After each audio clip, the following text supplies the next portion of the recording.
Good morning. I am Lalit Pande from Almora, which is a small town in the state of Uttarakhand in India. Or maybe it is good evening at the time that you are listening to this. We are located in a small town. This is our office. It's a building which is about 115 years old, which we have renovated for our office. We also have a residential training center, and a little bit about where we are located. This is the northwestern Himalayas in India, bordered by Nepal and Tibet in China on other sides. We have the Himalayan peaks and then the mountain ranges below. Villages uphill are small and scattered. This is also the place where the major river systems of India originate. This is a typical traditional village with their terraced fields. This is a habitation along the river. And agriculture and cattle rearing are the major traditional sources of livelihoods. Today's talk, I'll structure it. I'll talk a little bit about our organization, its programs and activities, try and develop an understanding of ESD, of transformative learning, and then about the massive conflict between conservation and well-being of local people, and go on to the concept of resilience and try and give some ideas for the way forward. So our program started in around 1987-88, about more than 30 years ago, as a consequence of the Government of India formulating a new education policy in 1986.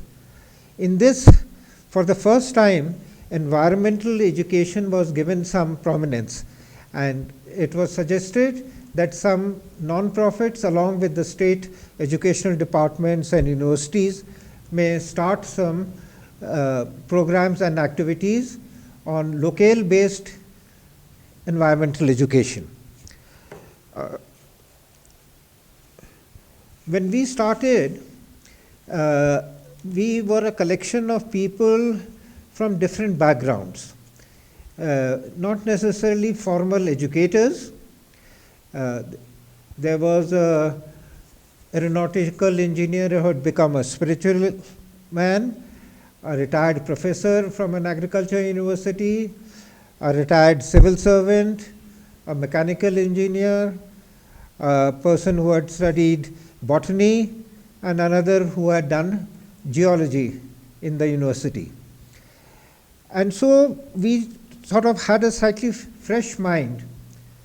Our emphasis was looking at the local situation, how it affected the livelihoods of people, and how an educational program could be developed thereafter. Normally, when one talked about environment, the issues that people understand were either protection of trees and forests or plantation of new trees on the one hand, conservation of wildlife and biodiversity on the other, and thirdly,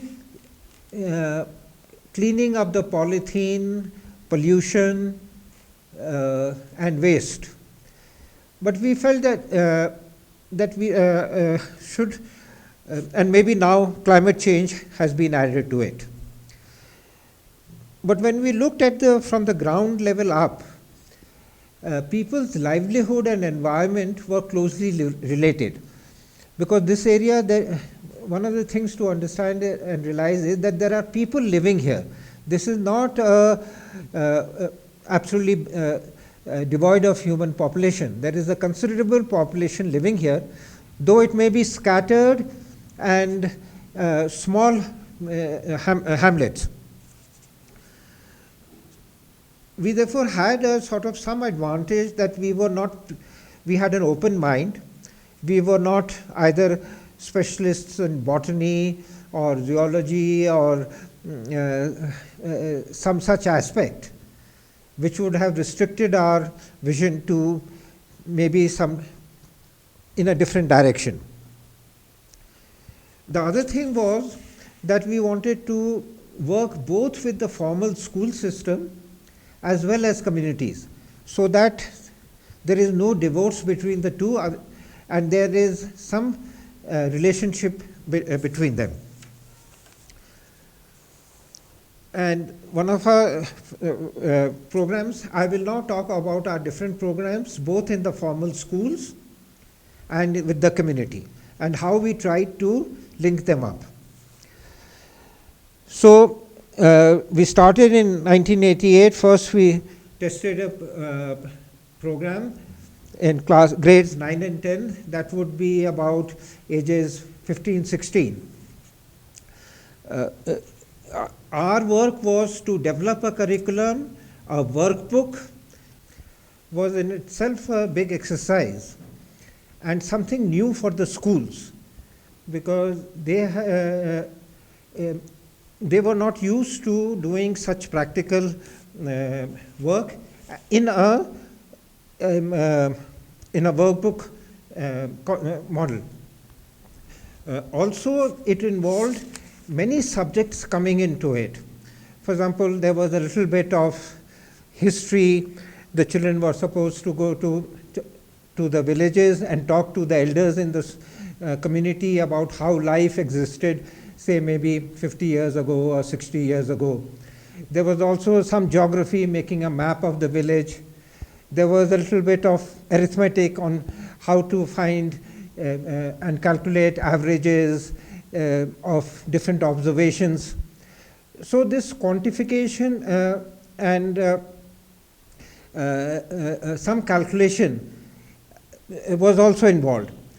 And many people thought, well, should a science teacher teach this subject, or should a teacher in the humanities teach it? And what we found is that actually any teacher from any background, if he had an interest in the subject, could easily conduct the exercises. And so some administrative issues also came up as to, will this be a regular part of the curriculum, or will it be an extracurricular activity?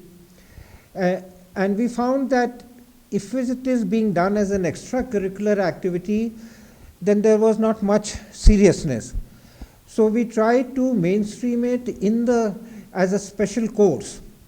Now this was a difficult thing, because the school curriculum is already in a sense overloaded, and teachers say that we don't have time. Fortunately, we were able to find a slot and a time period where this could be. The other thing was that this should be a separate course rather than just infusing some concepts in the regular subjects like science or humanities, because some contradictions used to come. For example, in the course on science or in agriculture, the textbooks would say we should use chemical fertilizers to increase production.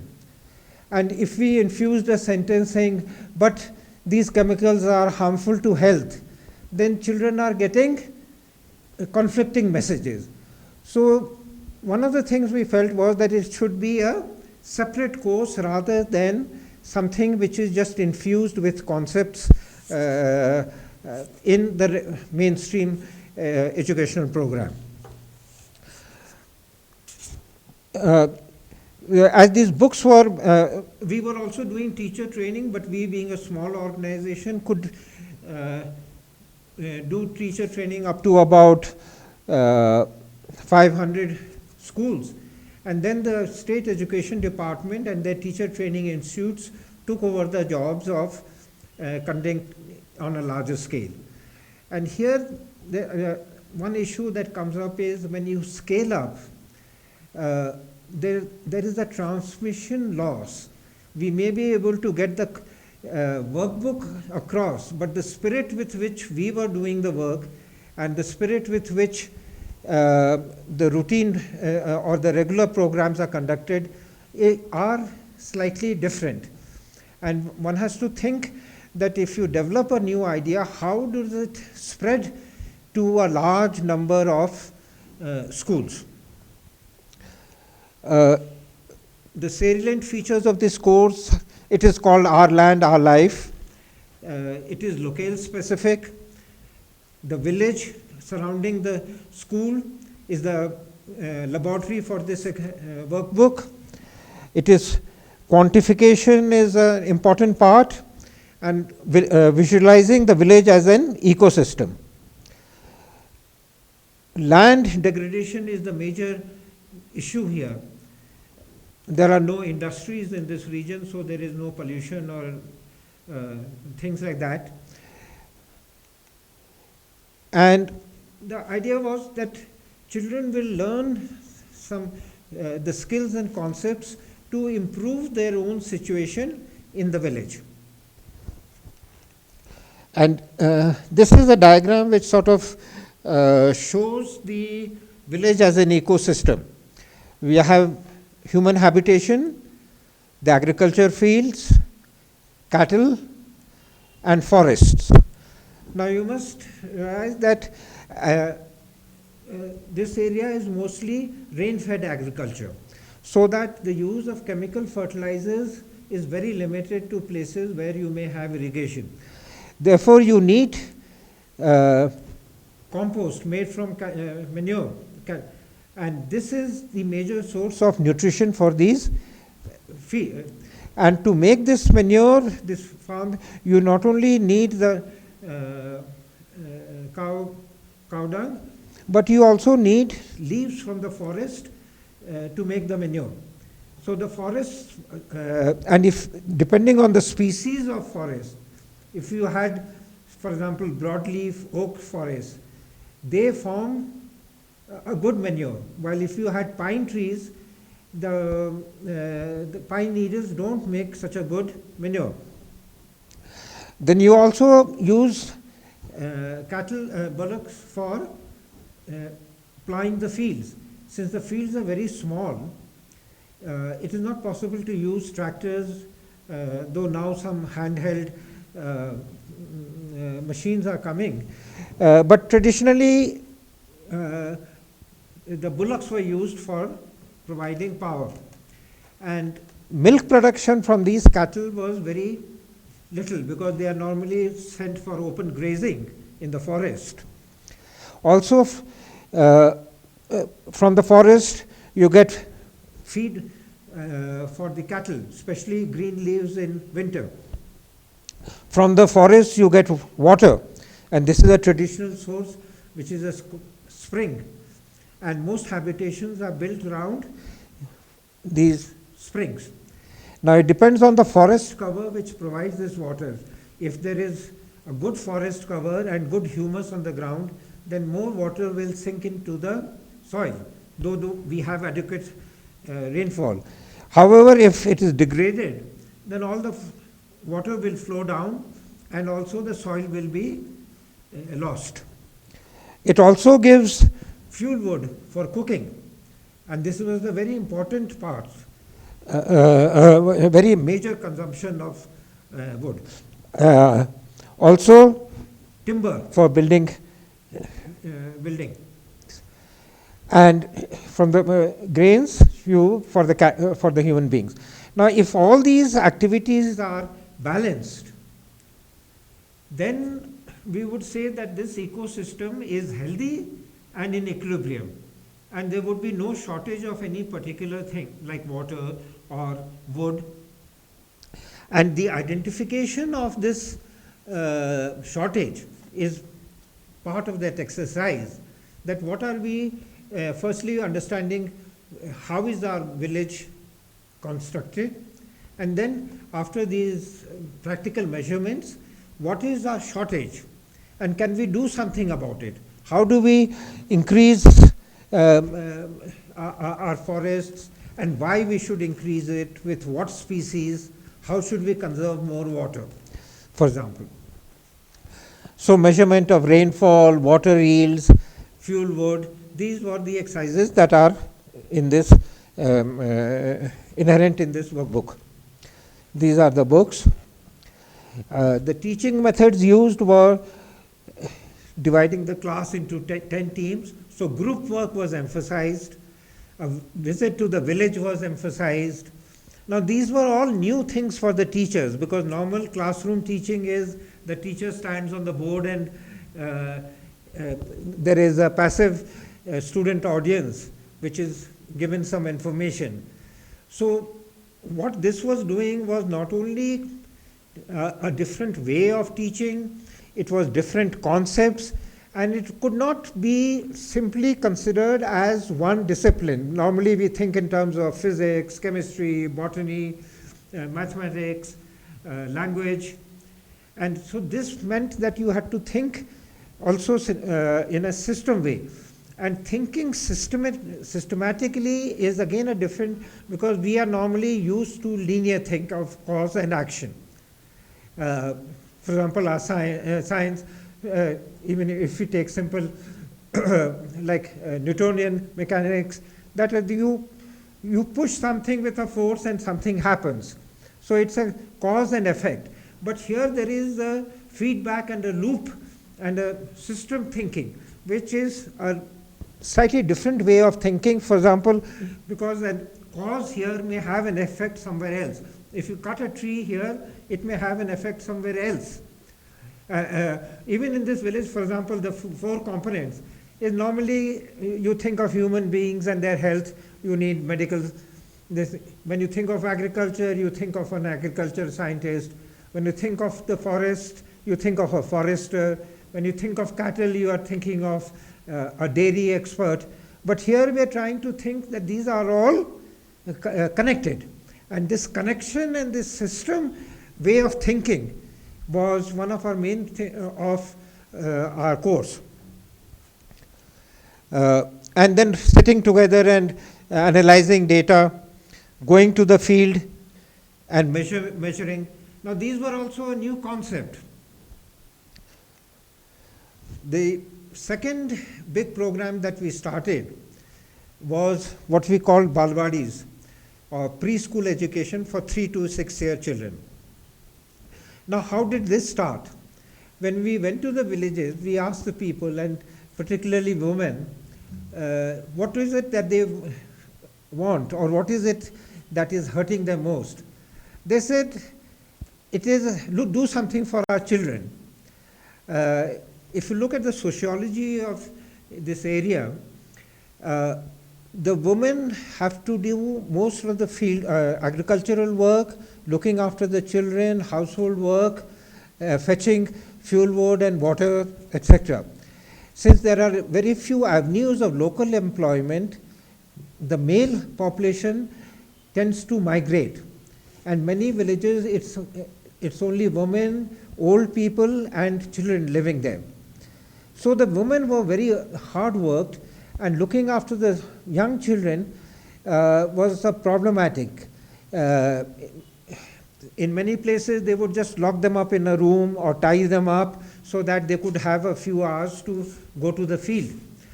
And then we said, well, let's start this preschool, which would look after the children for 4 hours with playway methods. But then the question was that who would run these centers?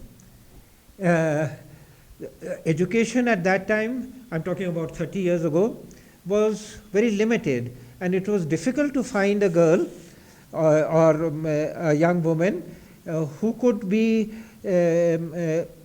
this work. So then we said, okay, doesn't matter, let's take them and set up a training program. And one of the criteria that we had was that this person must love children and want and try to keep them happy. And this was easier said than done. The second thing that we was there were playway methods, and other people in the village said, but what is this? The children are laughing and dancing and singing. This is not education. Education for them meant that they should sit quietly and learn the ABCs and the numerics. So, how to so this meant that society also had to change and find that these playway methods and all are useful. The real success came when they went to the formal schools, and the teachers were very happy to get these students, and they said, oh, these children are the best in the class. So then the parents felt a bit reassured. So it was child-centered learning and using locally available materials. So it was a very low-cost initiative, using mud and waste materials. But the children were completely engaged in this and very happy. And the parents, the mothers particularly, were so relieved that they could go away for 4 hours and their children were being well looked after. Then we had other programs like getting women together in a village and forming their groups in which the whole village participated, or making them aware of activities and to assert themselves, and talked about their problems and trying to plan for their natural resource use. It was difficult for them to articulate all that. Then another activity we started was sanitation. Earlier, none of these villages had any facilities for safe sanitation. So just developing the concept as to what it is, how is it useful, took considerable time. Some people from the village had been to the cities and they said, oh, this is only for cities and we don't have them in the villages and all that. But then slowly, when we sort of demystified the technology, people took to it very easily. And this I'm talking about 30 years ago. And about 10,000 such units were built in different villages. And some used traditional stone structures, some with more modern materials, and different sort of things, responses as to why they are using it. I went to a village once and I asked them, and they said, we are very happy with it. We have stopped quarreling. So I said that what does quarreling have to do with this? They said, oh, earlier my neighbor's children used to come to our field, and my children used to go to their fields, so we used to fight with each other. Now we all have our own facility, and so therefore there is peace in the village. The idea being that many different sort of things come out, whilst it had effects on health issues, particularly for women, and it gave them a safe place to go. For old people, it was a very useful facility, because going to the forests, there was always the danger of wild animals. And then the need for water, so people started making a tank to store and a bathing place along with it. And all this was done by people. We just demystified it, gave them, for example, the potty and a little bit of cement. The rest they did themselves, and therefore it became ownership as well as learning. Then water conservation, because the soil here is very micaceous and water doesn't stay, it just flows very quickly when the rain. So what we did was to have cheap plastic lined tanks. You dig a hole, create the surface, and then and this people did themselves, line it with a polythene, This can store water, and you could use rainwater either from a building or from a spring with a small pipe, and fill it up, and then using suction you could use it for irrigation in the fields below. This is the tank. In some places where the soil is clayey, you didn't have to have a polythene lined, you could just store water as such. And this also helped in, because the water would seep into the soil and then come out as a traditional in the traditional springs where the water was increased. This is a traditional spring where the water comes out, and we renovated some of this. Now I'm talking about things which were about 20, 30 years ago. For example, now we have a massive sanitation program run by the state, and so we also had to change our activities because now it is being done on a very, very large scale. These water line tanks had to be sort of fenced because there is sometimes a wild boar or a monkey would go into it, so that would tear the thing, or children would fall in it. So one had to take into account all these other things also. And then we found that slowly when people started also wanting piped water with a tap very close to their household. Earlier they would go a fairly long distance to the spring. So people also keep changing. They understand the value of water, of doing alternative and newer things. So what did we learn from all these programs?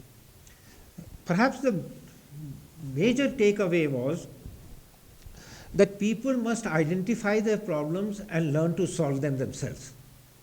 This was a fairly new concept because in most of our development programs, it is a top-down approach. People think of something and then it is implemented.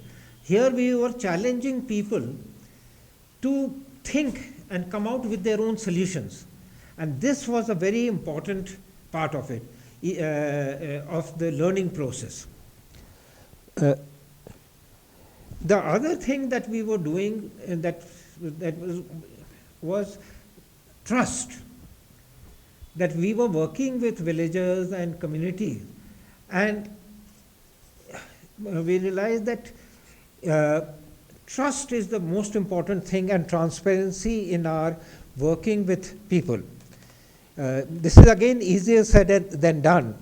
And the other concept that came was networking and relationships, because we were working around 400-500 villages.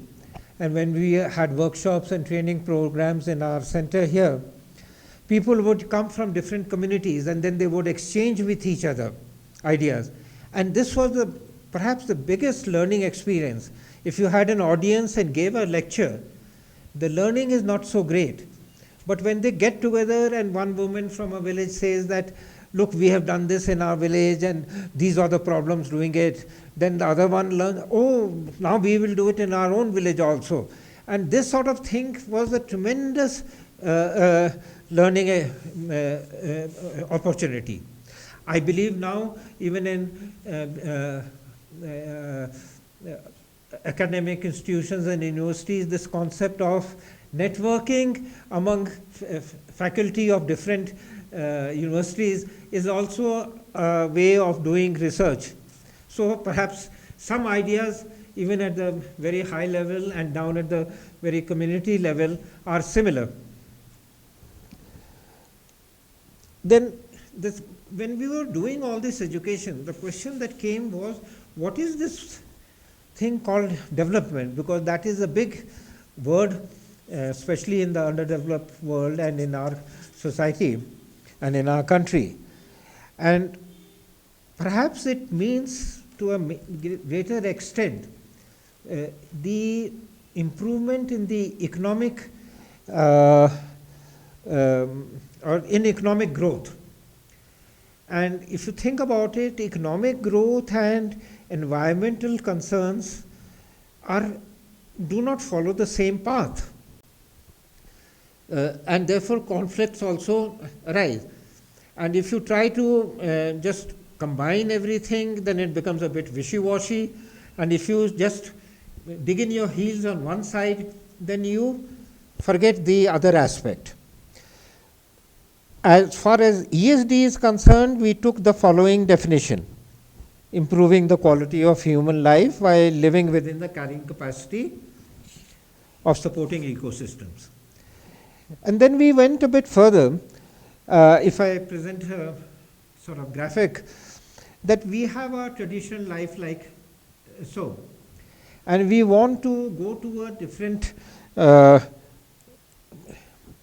model. And this cultural model is perhaps determined mostly by life as it exists in Europe and in the Americas, because this is now the sort of worldwide phenomena. But then but there are problems in this. So how do we go to, how does this change occur? We have this, but there are problems here. We cannot go back to this. For example, in the traditional model, our societies are very stratified based on in terms of economic status, social status, like caste or gender, because many of these societies are typically very patriarchal. So we cannot go back. We have a problem here. So we say, okay, let's try and make it more sustainable, inclusive, etc. But then, and think of a future. But that has problems also, because when you just have an add-on to an existing model, it doesn't quite serve the purpose. And and all human indicators seem to indicate that things are going from bad to worse. Because we also don't question our main assumption that development for economic growth is our foremost criteria. Now, how do we reconcile this? And if we just try to add on, then we don't really succeed. So we have this. So what we think that we have to think in terms of a new cultural model, which doesn't exist, and this must be existed by all people for themselves at all levels, beginning with local communities. And how do we, to some extent, do that? This is a iterative process that we introduce, for example, a new idea. That we, for example, we question the idea of patriarchy and gender issues. Now, this idea sort of comes from outside, but then how does it interact with the local mindset? And when we talk about these ideas, it is not just a difference in language. For example, speaking in English or German or the local dialect, it is also a difference in the mindsets and values of people, which is rather difficult to understand. So we have to experiment and then see whether the change is positive or negative, and then come back and then reiterate in this. So therefore, this has to be a iterative and a continuous process. And it is this, and when a community is capable of setting up such a learning exercise, then we can call it empower. But what we found is that this doesn't happen by itself. You have to have a facilitator who will introduce these ideas and continue with the dialogue. And this is a difficult part, because it's not so easy to find good facilitators. You may find some people who are intellectually understand this concept, but they're not able to relate with the community. So it has to be someone who not only is able to relate with the community, but has also gone a transformation in herself to be able to explain it to others. But this is an important part. And then how do you engage the whole community? because not only, as I said earlier, is it stratified in terms of social and economic status, but there are other differences. For example, older women think differently as compared to the younger. The older woman would probably, not only probably, prefer to stay with their traditional values, and the young are impatient for change. And and I'll give you some examples later, unless these work in tandem, real change is not going to occur. So we have many development projects, and they tend to increase cash income. But how you do this is then, since we are stratified and you want to make it more equitable, then you have special user groups for implementing these programs, which means you stratify the community. Like when we make women's groups in the village, we say that every family should be representative there, not just a few people. And this is again a different, and if you fragment a community, then real change cannot occur. And it assumes that natural resources for granted, and it leads to further degradation.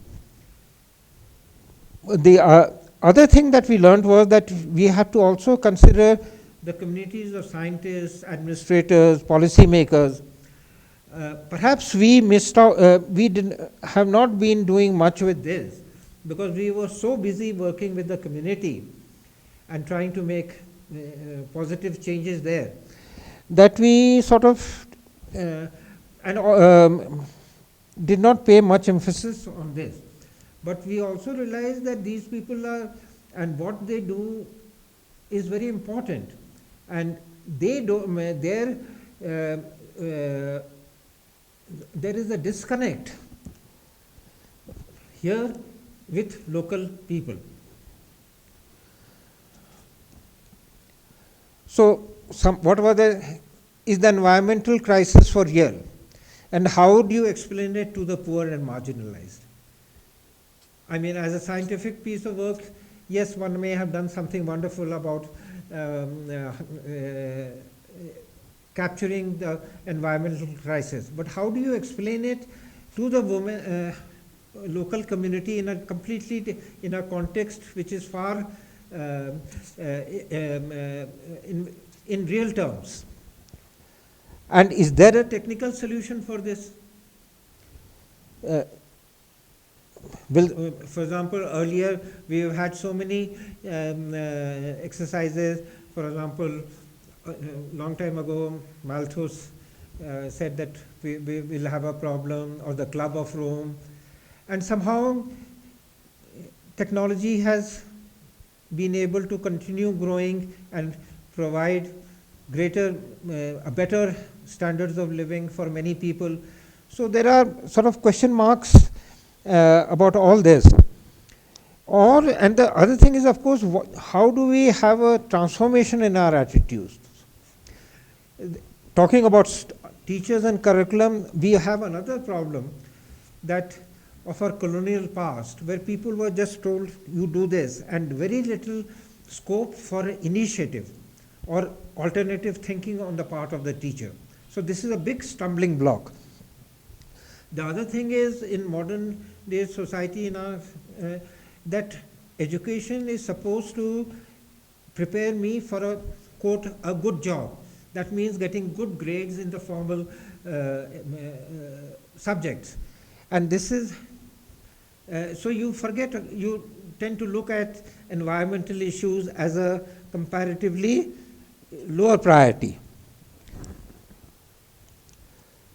So a transformational change is required. But then how does this change occur? We've been struggling with this. Yes, a change is required. But how does it occur? And is it a sudden change? For example, in a moment of spiritual awakening or falling in love or whatever. But this is not, because you really need a change done over a long period of time and sustained work. And this is very difficult because in many of these programs, we tend to think of 3-year, 5-year projects, and that is not a way of doing it. So the challenge is to institutionalize a process of self-reflection through an education program and engage with, in our context, with poverty and inequality, and to get involved.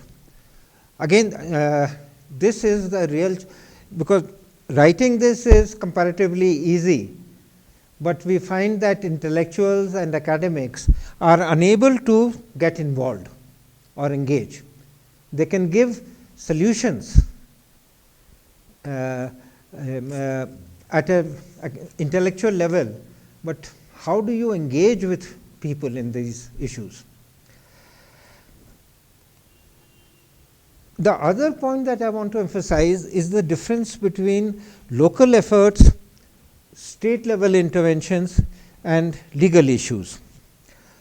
For example, we have been most concerned with a bottoms up local effort, which we have found very engaging and also satisfying.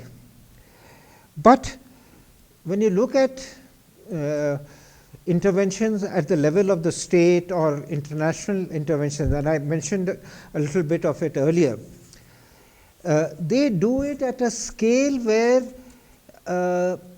and perhaps like the phrase is thinking like a state, it is different. They can't take into account micro level situations and issues. So how do we find a balance between them? And the third thing is legal issues. Ideally, of course, if all three ways of thinking merged into one idea, then of course we are well off, but we are not. For example, let us take the legal issues around conservation. So we have very strict laws for wildlife conservation. But wild pigs and monkeys and leopards are threatening life in the village. They are destroying, the wild pigs are destroying the little agriculture that is exists here. So people are saying, like, we'll give up agriculture then, if this is what, and then what do? Similarly, leopards, the population of leopards is increasing enormously, and they are coming on to villages and picking up children and attacking human beings. But the laws protect the leopard or the tiger as compared to the human being. And so therefore this conflict raises sort of dialogues which are not very nice. Or for example, if the conservation of forested areas, then simple things like maybe the laying of a water pipeline or the construction of a school is held up, and a conflict between environment and development and environment and wildlife and the human wildlife conflict, these take larger than very large issues. And how do you tackle these? For this, a new way of thinking is required. So what we found was that if there are changes in society, partly due to levels of education increasing. As I had mentioned earlier, when we were running those preschools, we couldn't find a girl who was more than who had passed grade 5. Now they have all passed grade 12. So there is a big change, and along with a formal education, attitudes change. The television, mobile services, it affects their clothes that they are wearing, the food that they want to eat, and then they want to leave the village and go to urban areas. So how do we factor this in our concern? So one thing that we tried in our, like we closed all the preschool centers because at the state level a massive program for preschools in all villages was being run by the state, so we didn't feel like duplicating it. And we started village learning centers. The idea with that was that to sort of develop an alternative thinking. Of course, one problem also came that we started some libraries, and we had to be careful that we don't become sort of what is called as an opportunity cost or funder driven, that if funds were available for doing a certain activity, we let our main thinking go apart and just follow that. That is a danger in many organizations like us, as to that we are then motivated or driven by something external forces rather than what we are trying to develop. This is in a this village learning center in a village, and issues things like just how do you measure, and in very remote areas where there are very minimum facilities. We also have a sort of the parents coming for a school function where the children display the new skills that they have learned, and alternative things like, for example, this is a inverter, a battery operated, because power supply is sort of very irregular in the remote areas. So you want to, if you want to run a computer, for example, then you have to have a battery backup inverter. So girls are learning how to use all this, how to check whether the how to do the wiring, and the younger girls, we find, have no fear of technology like such, while the older ones will be very hesitant to do this. Then for the older women, some sewing centers we started, so that they could, if their work on the agriculture field is reducing, they could spend time learning some new skills, and they are quite adapting to using small knitting machines because it is cold here, and so we have to think of alternative activities and skills. And even in the agriculture, from growing sort of rain-fed traditional millets, growing some vegetables. Earlier there was no market for vegetables, but now with roads going everywhere, it is possible to sell from the village in the nearby urban area. And this is also changing in the sense that perhaps the distinction between the urban and rural is becoming to some extent less, and we have to see how this can be. Earlier it was a completely different setup. This is growing vegetables for sale. You see, for example, if you are using transportation or phones, you need some cash income, which was earlier not needed. Then we are thinking of changing livelihoods. For example, a woman-run restaurant. This is I'm not talking about a city. This is a rural area, but now with so many roads going, people are traveling. So wayside cafes and restaurants serving tea, snacks, maybe a meal are coming up. But most of these are run by men. So we said, why not? So this is a sort of a different design using bamboo and tin sheets.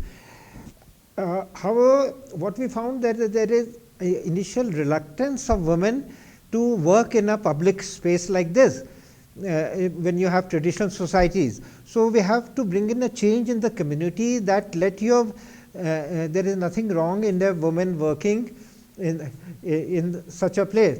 The second stage is taking on managerial and decision making role, because the first they just come and they say, well, we'll do the cooking or we'll clean the dishes, but the management of that place, they are still reluctant to take that over, and we feel these things are also important. We also sort of lot of small publications and which we distribute in the villages and posters. For example, this poster says that women, we do all the work in the village, all the agricultural related work. So why can't we also go into local governance councils, because there are government councils which run at the local level. And we find that change has occurred, that many women are participating in these elections and have also won some elections. So I have talked about a course of environmental education in schools, working with communities, and something about transformative education. But perhaps we underestimated the powerful forces of global narratives. And what do I mean by that?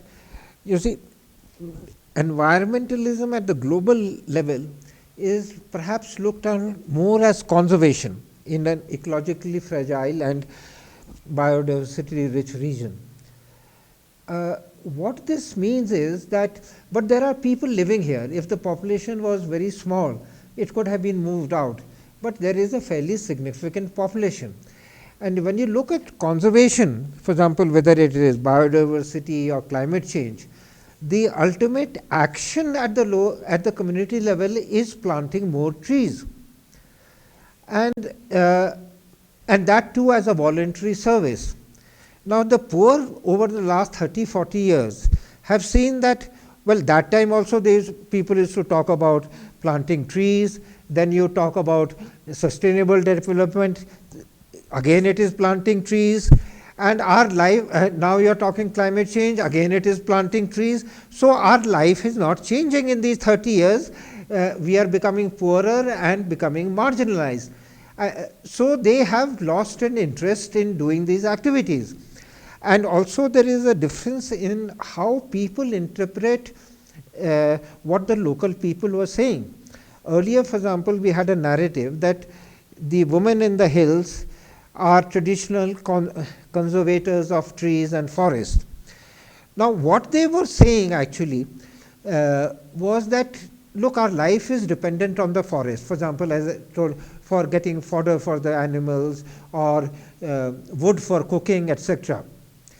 But the people who wrote about it heard that the women are saying that we are conservators of forests, but they were talking about their own livelihoods. And this difference in the interpretation to serve some concept has had consequences which the local people are now realizing that, well, some people benefited in the sense of they get some project grants, or some people get some recognition and prizes. But the normal, ordinary man in the village is saying, how is our life changing? And therefore, we have to think of a different narrative. And because of globalization and the importance of money, which was not so earlier, again people's attitudes are changing. And this change is occurring not because anyone is doing anything, but it's just the sort of overall narrative. So we started doing some research studies over the last 7-8 years and trying to document some of these changes that have been occurring. And what we found is that there is a tremendous change in the intergenerational values, and it is much more than the change that occurs from generation to generation. For example, the older women were quite content living, doing agriculture and forestry work, related work. The young girls are saying that we don't want to do it. Now, life is harsh, so they may have to do it because there is no alternative. But if we are talking of educational programs, we have to take into account that how do we fulfill at least some of the aspirations of the young. Otherwise, we will have a very difficult situation on hand. And there is a move away from traditional livelihoods, and there is a need for something to do. And you see, here again, like if what I find is this concept of, for example, these smartphones. This has spread everywhere, irrespective of whether you are rich or poor, educated, uneducated, low caste, upper social strata. So the beauty of that design is that it has been able to spread everywhere. And therefore, we need some new ideas which are acceptable to everyone. Otherwise, for example, even the desktop computer did not and has not spread very far. This is what we find. But the smartphone is being used everywhere, even in remote areas. But what is it being used for? If you look at it, it is being used more for entertainment and to seeing films and communicating with friends. And therefore, that technology is certainly very powerful. And so we need to develop ideas which also spread like that, irrespective of my status as in gender or caste or socioeconomic status. And the new thing that we have, another concept that is presently being used very much is the concept of resilience. And what we found initially when we were doing this work was that it referred to a resistance to change or going back to the original condition. And perhaps it comes from mechanics in engineering, that you can stretch a material only so far. After that, either it will break or so you can only spread it so that it comes back to it. And that concept is being used in sort of environmental issues. But I think that that concept is now failing. We have to think of a transformation to a new state of equilibrium. However, it's very difficult to do that, because if I think of a change of return to original status, I can perceive it. But thinking of a unknown status is rather difficult. Surely there is a possibility of equilibrium at an unknown status. And this is what we have to think, that some ideas and all which are acceptable, which help me to change without destroying our world. But you cannot tell me, no, you stay poor and stay in your traditional way. Then only the environment can be saved. So if we talk about environmental education, it has to be something which allows me to grow, to change, as well as being an environmentally conscious citizen. I think this is the real challenge and the way forward. Thank you.